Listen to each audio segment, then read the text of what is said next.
So Sub4Sub, why is Sub4Sub so bad? For one thing, the biggest reason whatsoever is that Sub4Sub is against the YouTube community guidelines.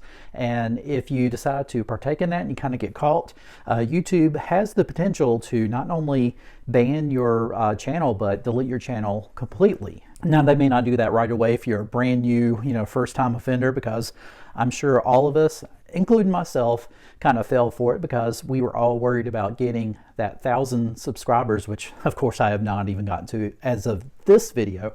But certainly that's part of being monetized. You got to have the 1,000 subscribers along with the 4,000 watch hours. Here's the bad thing with Sub4Sub. Let's say that Johnny B over here says, hey, if you sub to my channel, I will sub to yours and I'll be a permanent subscriber. I'll never, take myself off of your channel and all this rigmarole. So you agree to it. Well, then Johnny B, on the other hand, he decides, well, he's not going to watch my content because it's boring to him. It doesn't have anything to do with his interest or whatnot. Same for me. I'm not going to watch his channel because it's, his content is just not geared to what I'm wanting to see. So what's going to happen is that's going to signal YouTube that your own subscribers are not watching your content. So therefore, your content must be pretty bad. And so YouTube is not going to promote your videos to others. So can you see why Sub4Sub would be so bad? You really don't want to have that to happen. I mean, let alone the fact that it's against community guidelines. Just the simple logistics of it is that you're not going to get the 4,000 watch hours.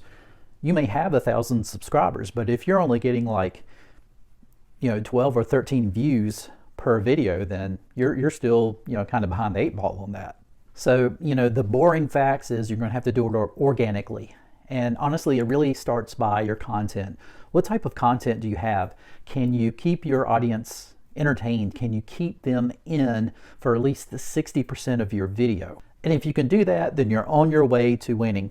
But if you see that your retention rates are horrible, then you really need to look at your analytics and decide, okay, what am I doing wrong? I need to up my game on the content. And I'm telling you, once you kind of figure that part out and you feel like you have pretty good content, and at least the ones who are watching your videos are really enjoying them and they're staying through the whole thing, or at least as much as possible. If you're getting people to watch your videos all the way through, that's retention rate. So if you have a very high retention rate, you're doing well. But here's the thing, you still have to get 4,000 watch hours, and you're going to have to get views on your videos. So how do you do that? How do you get eyes on your videos? And here's the thing, this is what I thought I was doing right. Whenever I put a video out, I go and I share it with all of my social media that I possibly can. The problem is that those who are on my social media, my friends, my family, they may watch my videos, and then after that, they're not necessarily going to share them out to anybody else. And if they do, they may just share them to just any random person who's honestly not really interested in the type of content that I'm creating. I mean, let's face it, not all of us are going to be YouTubers. Not all of us are going to be into online marketing or anything like that, or technology. And so, there might be a lot of people who will watch the videos and be like, hey, you did a great job on your video. It's fantastic. You keep it up. But they're not really interested in, what message I'm sending out. So I'm using myself as an example to tell you that you have to figure out where can I go to promote my videos and to promote them to the right audience. And that can be kind of difficult and a challenge to do. Honestly, what I've heard is that you need to go and find others who are in that same niche as you are. Find Facebook groups or forums or wherever you can find that are filled with people just like you who are trying to succeed at YouTube. And you insert yourself as a member into those groups and you become a valuable member. You don't just start, spamming them right away with, hey, watch my channel, watch my videos. You have to learn to show value. You need to provide value to those groups. You need to make sure that you're definitely interested in those groups, and you don't want to just do it just to kind of, use them, even though you are probably kind of using them to promote eventually. But you want to be able to, you want people to get to know you and to get to like you and to feel that, they can trust you, that you're providing great content and great, value to their group. And then after maybe a couple of weeks or so, if you really feel like things are going well, then you go to the admins and you say, hey, I have these videos that I think would be very valuable to the group. May I share them? Once you get permission, then boom, you can start sharing your videos, and that's going to get your videos to the eyes, or in front of the eyes, of those who are really interested in that type of content that you're trying to create.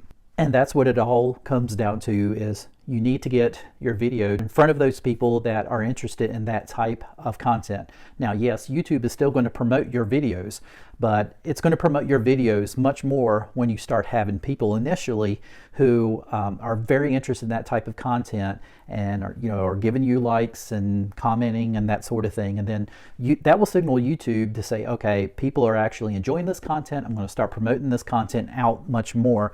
And of course, at that point that's where things like thumbnails and title description and tags and all that stuff is extremely important to make sure that YouTube, its algorithm knows exactly where to promote your video to, or who to promote your video to.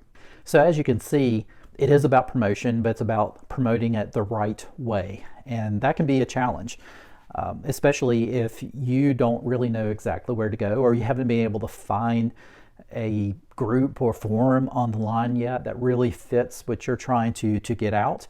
And those are challenges that I'm facing myself. I mean, obviously I'm still going to promote my videos to my friends and family, but at the same time I realize that unless that they are interested in the same things that I'm trying to get out to everybody else, then I may pick up a handful of views, but it's not going to be the thousands of views that I honestly need.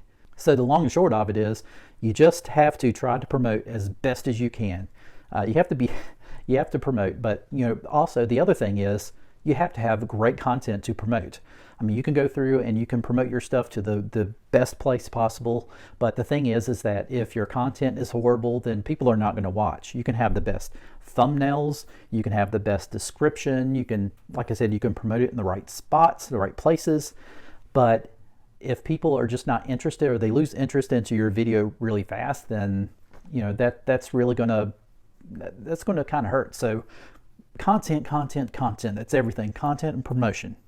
And if that's not enough, you just have to basically realize that it's going to take time and patience. It's not going to happen overnight. For some people it does, but for most it's not. So you're going to have to be patient. I usually like to look at the first year as being the learning year. Whenever I start a new job, for instance, I feel like that it takes a good year a lot of times to really get comfortable and learn and to kind of figure out how things go, or at least 6 months. Very seldom is it, at least for me, that I can start a new job and then boom, right away I'm just I'm in it.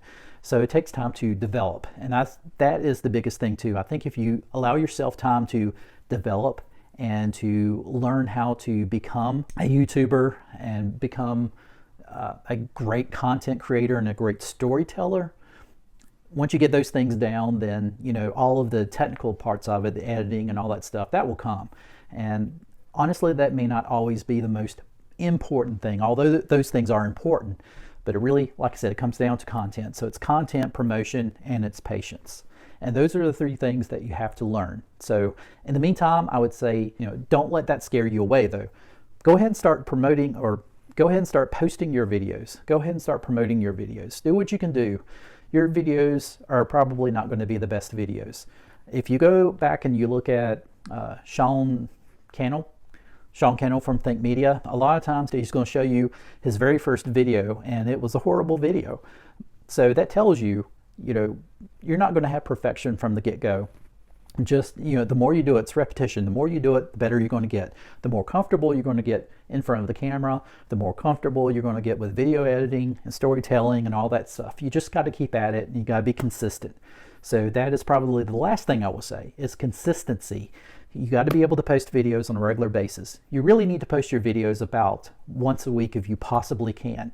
I would not go past 2 weeks though. You really need to do once a week, and that is very difficult for me sometimes because obviously I have a full-time job, so I've got to work 40 hours a week in my full-time job. I also have a family, and so my family, they come first. So I have to tend to my family. I have a job and other responsibilities. So sometimes finding time to create these videos can be a challenge for me, but I love doing this and I feel like I have a very good future in this, but I have to stick with it. And a lot of you out there who are watching this video right now is probably saying the same thing. You're probably in the same boat as I am. The simple fact is that you have responsibilities outside of YouTube and you've got to take care of those responsibilities. But if this is something that's very important to you and you want to stick with it, well, then you're just going to have to find some time that you can do it, even if it's like 1 a.m. in the morning, as long as you can be quiet, not wake everybody else up in the household, then, so be it. But try to stick with it. Be consistent. Post at least one video a week. Be patient and promote and, work on your content. All those things together in time, you're going to be a successful YouTuber. I guarantee it. If you found value out of this, please consider subscribing to me. I've got a lot more content that I'm going to be posting. I've had content already that I think you might enjoy. I am trying to grow and I can use all the support I can get. And certainly your subscription, your time to sit and watch my videos helps me out a great deal. And I really appreciate each and every one of you who takes the time to watch these videos, takes the time to subscribe and to support me. I am forever indebted to you. You guys have a great day.